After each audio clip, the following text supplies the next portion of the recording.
আজাদ ভাই, আপনি কি জানেন আমাদের গেমে নতুন একটা গ্লিচ আসছে? নতুন গ্লিচ? কি বলো, কি গ্লিচ আসছে মাসুম? ভাই আমি তো মুখে বলতে পারবো না, আমি আপনাকে দেখাইতে পারবো।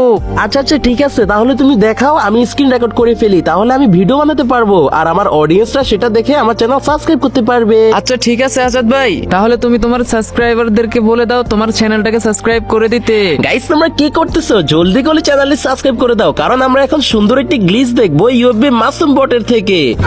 এই আজাদ ভাই, আমাকে একদম বট বলবা না কিন্তু, বলে দিলাম। আচ্ছা আচ্ছা ঠিক আছে, এখন তুমি আমাদেরকে গ্লিচটা দেখাই দাও। আচ্ছা ঠিক আছে আজাদ ভাই, এখন তোমার হাতে এই গ্রেনেডটা রাখো। ওকে মাসুম, তারপরে কি করতে হবে? এইবার তুমি আমার সাথে দোতলায় আসো। এখন কি করবো মাসুম ভাই, বলে দাও। এইবার তুমি গ্রেনেডটা দেওয়ালের উপর ছুঁড়ে মারো, তারপর গ্রেনেডের উপরে লাফ দাও। ওকে বস, দিলাম। ইয়াহু! এই এই যে কি হলো?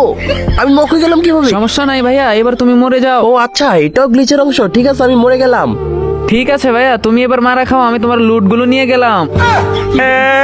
এভাবে আমার সাথে ধোঁকাবাজি হয়ে গেল গাইস। আমার সাথে কেন এমনটা হয়? তোমরাই বিচার করো গাইস এটা।